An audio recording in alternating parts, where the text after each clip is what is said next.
No dia 18 de março de 2014, houve um crime na zona rural do município de Corrente, que teve como vítima um casal de idosos. A polícia trabalhou rapidamente e identificou e prendeu o criminoso, conhecido na região com o apelido de Tan, criminoso confesso. No decorrer da investigação, a polícia passou a trabalhar com a presunção de que havia mais uma pessoa na cena do crime. E por isso, criou um cenário em que o Tan passou a acusar uma outra pessoa como na condição de cúmplice. Essa segunda pessoa acusada pelo Tan foi o senhor Nilton Moura de Souza, que, apesar de inocente, ficou pela investigação da polícia como sendo cúmplice do Tan. Acontece que seu Nilton não participou do crime, não estava na cena do crime, estava em um local a 5 km de distância do crime, e de maneira que ele foi vítima do azar. O azar por ser padrasto do Tan, criminoso confesso, azar por ter sido a pessoa que encontrou os corpos e azar por ter tido uma defesa precária. A junção desse azar e da defesa precária resultou na condenação de um inocente a uma pena de quase 30 anos e hoje ele está preso em Bom Jesus, cumprindo uma pena, já há 7 anos está lá. Daí passa, o Jantes passa a acusar. A polícia fez o trabalho, pegou logo o autor do crime, do réu confesso, né? Pegou logo, ele confessou o crime. Como ele se sentiu preso, ele começou. Para a polícia tinha mais alguém, mais um comparsa lá fora. Só que não, né? O Jantes começou a acusar um e outro. Pois bem, quando ele acusou, ele vem acusando 3, começou a acusar. Primeiro um, depois outro, depois mais outro. Quando chegou na 4ª pessoa que ele estava acusando, a 4ª pessoa que ele estava acusando era o Nilton, né? Pela questão do vínculo, para a polícia, eles levaram a crer que Nilton tinha alguma participação, só que errou. Nilton não tinha nada a ver, né? Ele foi prestar serviço naquele dia lá.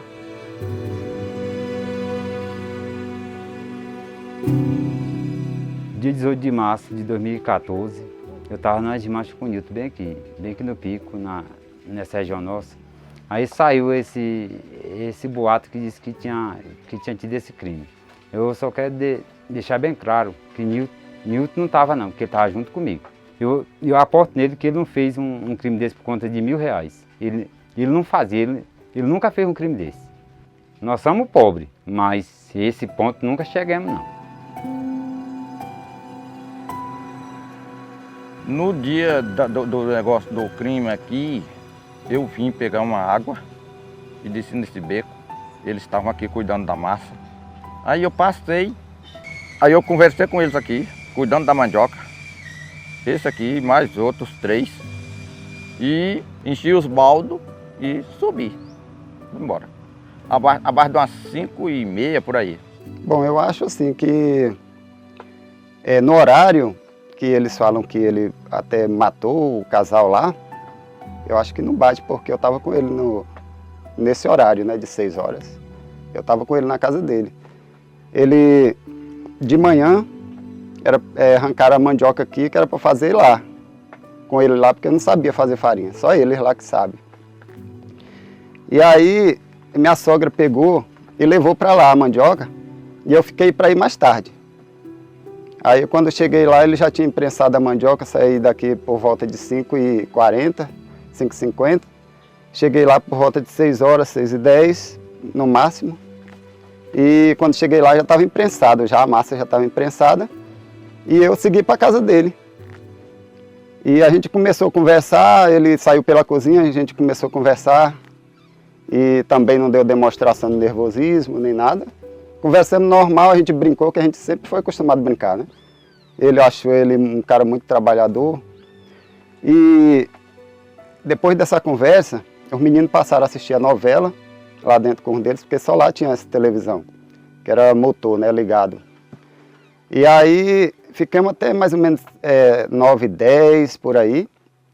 E eu chamei o pessoal para vir embora, foi a hora que desligaram o motor, né, que não podia continuar até altas horas da noite, que era óleo.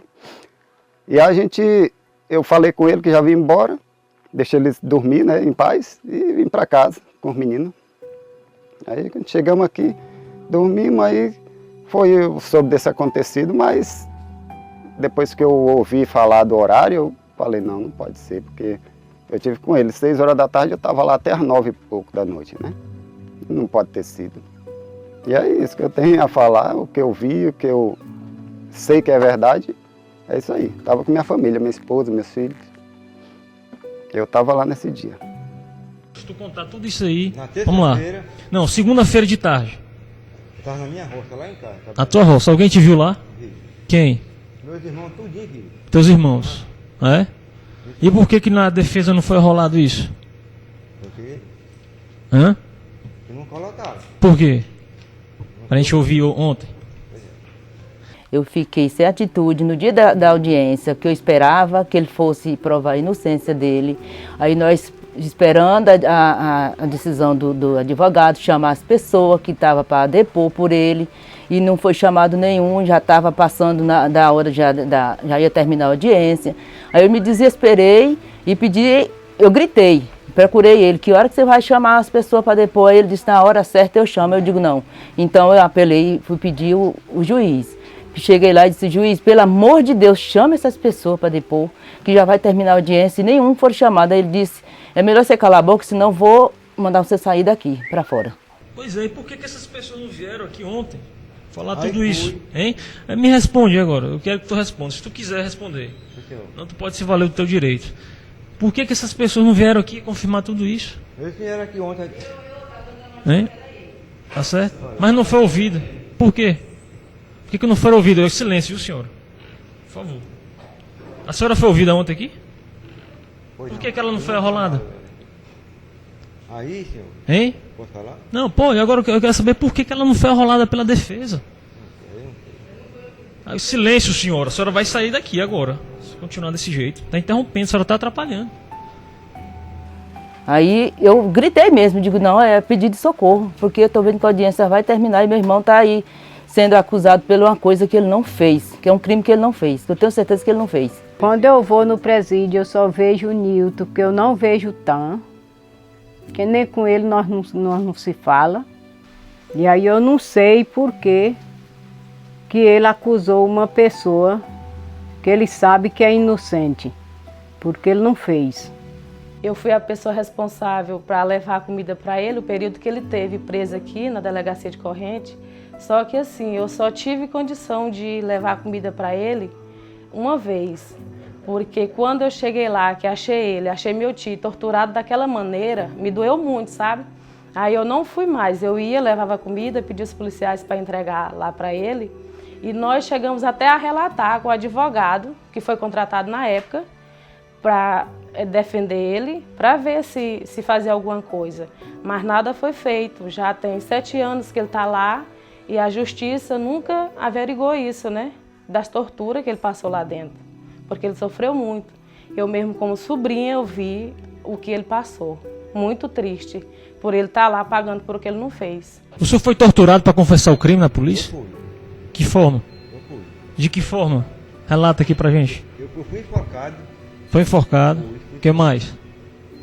Fui amarrado a minha cara. Amarraram a minha cara Amarraram tua cara. com a toalha. Amarraram a minha goela aqui, ó. Que tá aqui, tá aqui. É. Colocaram espelho de pimenta na minha vista. Aí depois disso, eles me tiraram, botaram uma sacola na minha cara. E mandou eu caminhar dentro do corredor. Cheio de cadeira. Desde 2014 que a gente vive lutando para provar a inocência dele de um crime que ele não cometeu. E depois desse todo sofrimento, perdemos meu pai, perdi minha mãe, e agora no dia 5 de dezembro, Nilton ficou sem um filho dele mais velho, que ele vivia calado, ele vivia triste. Com isso, ele morreu de um acidente de moto. E o pai não viu mais. E queremos justiça. E a minha reação foi essa, em ver uma pessoa humilde, uma pessoa extremamente conhecida entre a gente, sem maldade nenhuma, e num fato ele estava num horário errado, no lugar errado, na hora errada, entendeu? E isso aconteceu com ele. Então, por provar que ele simplesmente estava nesse lugar errado, se deu a distância, né, de ninguém perceber isso, entendeu? E simplesmente só acusaram. Eu queria que reconhecesse sobre isso, né? Levasse por os pratos limpos, as formas legais, as maneiras decentes, e visse onde ele estava no momento, que estava praticando, pegasse horário, segundo, minuto, entendeu? E pudesse ser mais humano, né? E eu falei para ela o seguinte, Maura, é o seguinte, o Nilton terminou de acabar com sua própria vida. Ela falou, por quê?